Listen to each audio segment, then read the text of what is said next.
가뭄으로 마른 땅구덩이에 물 한 통 부었을 뿐인데 영원히 쓸 수 있는 무한한 물을 얻었어요.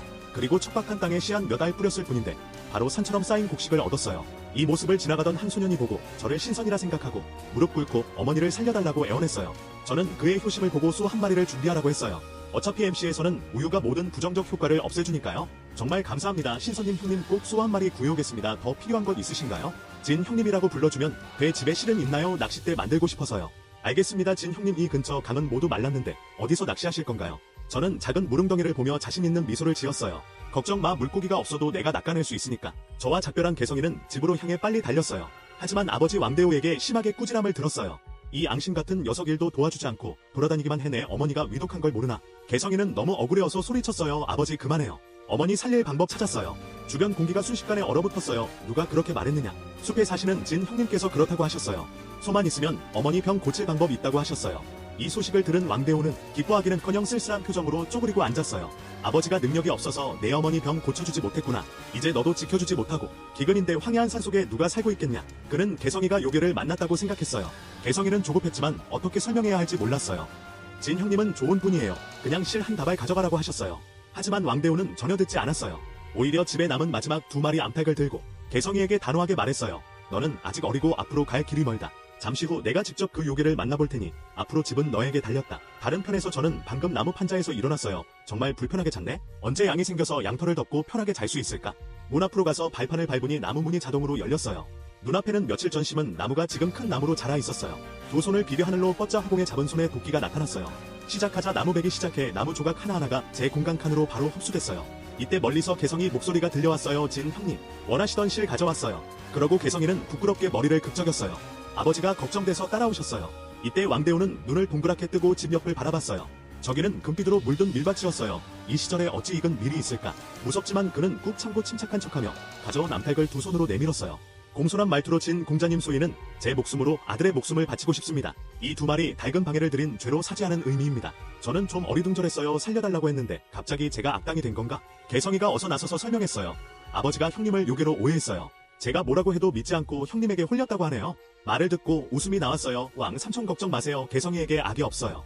약속한 건 변하지 않아요. 아주머니와 소를 이쪽으로 데리고 오기만 하면 돼요.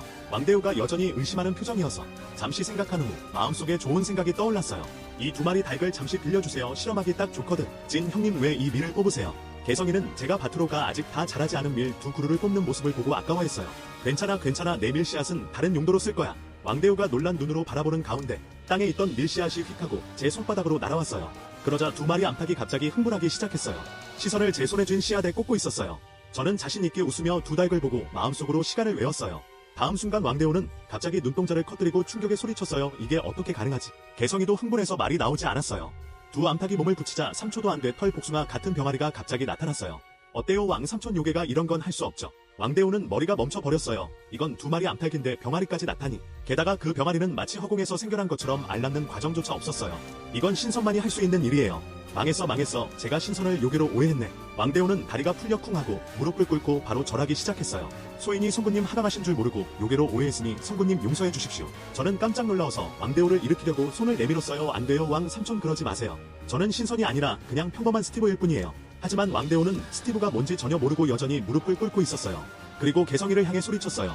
이 앙심 같은 녀석 어서 신선님께 무릎 꿇어라. 저는 어이없어 어서 화제를 돌렸어요. 언제 시간 되면 아주머니 데리고 오세요. 중병이신데 더는 미루면 안 돼요.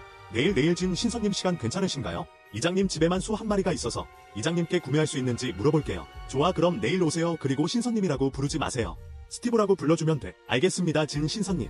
됐어 편하게 불러라. 왕대호의 경애하는 모습을 보며 정말 어이없었어요. 하지만 소는 살 필요 없고 빌리기만 하면 돼. 내 방법은 소에게 해를 끼치지 않아. 알겠습니다 신선님. 갑자기 왕대호가 어색해지며 부끄럽게 말을 꺼냈어요. 소인이 한 가지 부탁드릴 게 있습니다. 신선님께서 깊은 산속에 홀로 사시니 불편한 점이 많으실 텐데 개성이를 곁에 모시고 시중들게 해도 될까요? 이 말을 듣고 개성이는 바로 저에게 무릎을 꿇었어요. 저는 남아서 시중들겠습니다. 저는 눈살을 찌푸리며 생각했어요. 지금 MC 세계 특성을 가지고 음식과 물은 걱정 없는데 하지만 레벨이 부족해 에어홀에 막혀있고 이 작은 삼봉우리에서 마을 사람들과 물건 거래하기도 불편해. 게다가 가난한 마을 사람들을 도와주는 것도 당연한 일이에요. 그래서 저는 웃으며 말했어요. 시중드는 건 됐고 하지만 정말 사람 도와줄 사람이 필요해. 개성이는 내 동생으로 삼아 심부름 시키자. 진 신선님 은혜에 감사합니다. 소희는 물러가겠습니다. 왕대호는 두 손을 모시고 물러가며 천천히 걸었어요.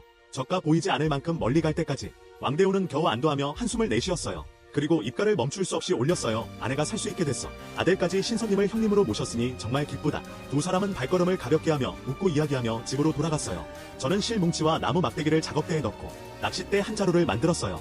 바로 작은 물웅덩이에 낚시를 던졌어요. 잠시 후 움직임이 있었어요. 물렸어. 낚싯대를 올리니 참치 한 마리였어요. 역시 물만 있으면 낚시할 수 있네. 이제 생선 자유를 실현했어. 운이 좋으면 인챈트북도 낚을 수 있을지도 몰라. 저는 계속 낚시를 던지며 즐거웠어요. 왕대우 쪽은 또 문제에 부딪혔어요. 숲에서 신선을 만났고 소 한 마리로 병을 고친다고. 이장 왕보사는 눈살을 찌푸리고 수염을 만졌어요. 왕대우 말을 그다지 믿지 않는 모습이었어요.